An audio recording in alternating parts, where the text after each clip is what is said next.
It does not matter which country they are from, what language they speak, or what food they eat. If you ask someone why they want to buy a motorcycle, there's a very strong possibility the answer is going to be to travel, to go places. And that's because, honestly, there is no better way to experience the world we live in. And if there's one brand that has sold this idea better than others, it's BMW. But no, the motorcycle I'm reviewing today is not the GS.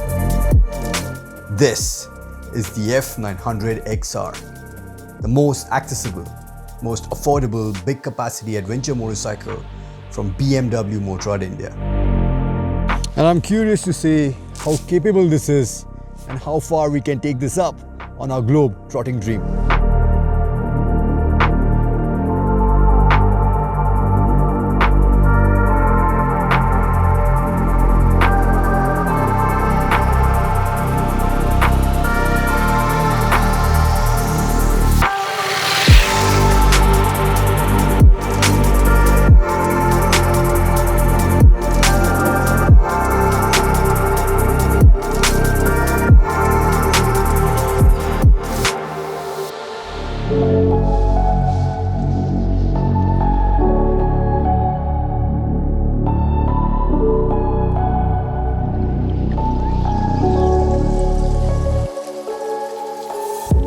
If you intend to see the world on your motorcycle, that's going to translate to a lot of saddle time. And then the one thing that you want from your motorcycle more than anything else is comfort. And that's where this motorcycle seems to do really well, because BMW have pulled out all the stops to ensure this one fits you like your favorite pair of jeans. Because in terms of seat height, it can be as low as 775 mm with the lowering kit. In standard trim, it's 825 mm, and you can ramp it up to 870 mm so that fits you as it should. And then you have the seat itself, which is very well padded, keeping long distance in mind, and the comfort of the pillion, which is rare. Also, you have this brake and clutch levers which are adjustable for each, so they can accommodate fingers of all shapes and sizes. You have this two-stage windscreen, adjustable for height, and you can do it on the fly, which is very cool.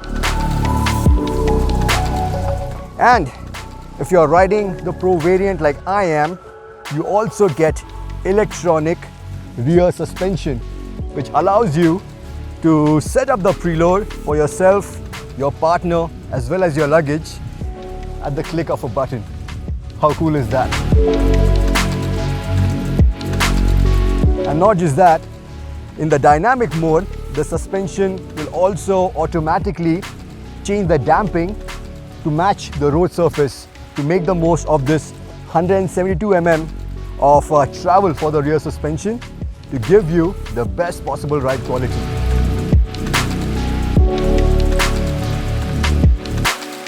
Another benefit coming from the Pro Kit is the bi-directional quick shifter, which allows you to shift up and down without using the clutch.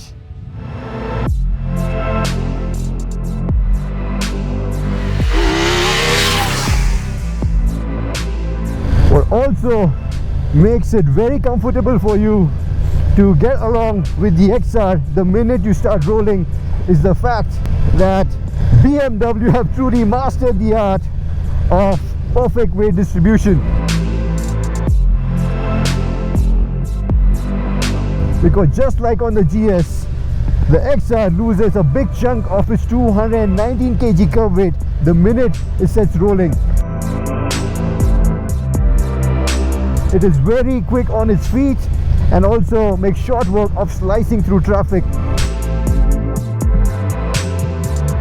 The engine follows in the same vein, because despite its sports touring pedigree and its performance orientation, it is very, very tractable.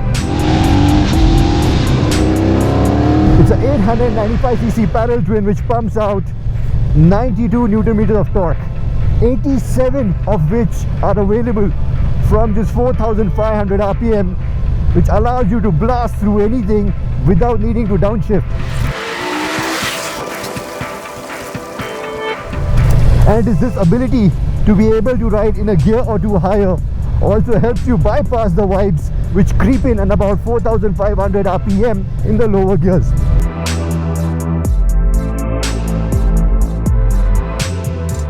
And with 105 ponies at your beck and call, you can easily cruise at 150 kilometers per hour all day long, effortlessly, with cruise control to boot.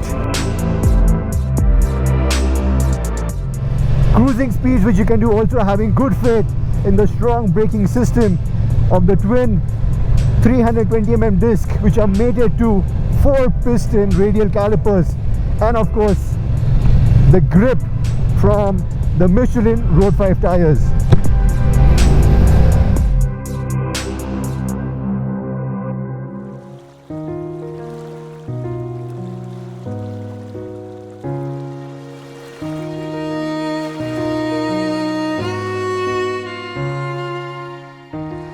Now, as good as it all sounds, there are a few chinks in its armor, starting with the fuel tank.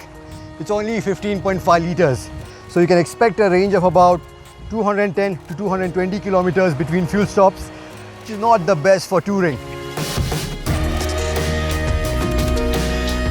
Then you have the heat management.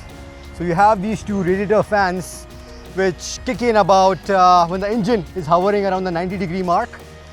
And they do a decent job in keeping the heat in check. The problem is they divert all of that hot air onto your knees, and that can get really discomforting if you get stuck in the city in a slugfest. Talking about the city, I felt even the quick shifter doesn't work there as well as it should, because in the first 3 gears, unless the throttle is wide open, the upshifts are not very smooth and can be quite jerky.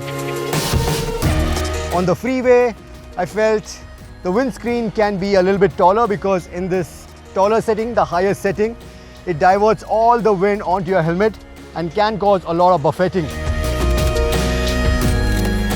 Also, I felt the fueling can be a little bit better, especially when you're rolling off the throttle, because that's when the engine braking kicks in very hard, very harsh, jerking you forward. The front suspension doesn't get any adjustability, and to be fair, I am okay with that considering how well it worked in pretty much every single scenario.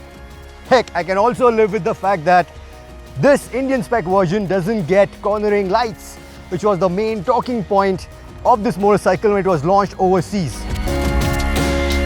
But what I cannot wrap my head around is the fact that this Pro variant still doesn't get cornering ABS. I mean, for that you have to pay another 1 lakh rupees to get the cornering ABS, and that also unlocks other things like 2 more riding modes. You have dynamic traction control and electronic engine braking control.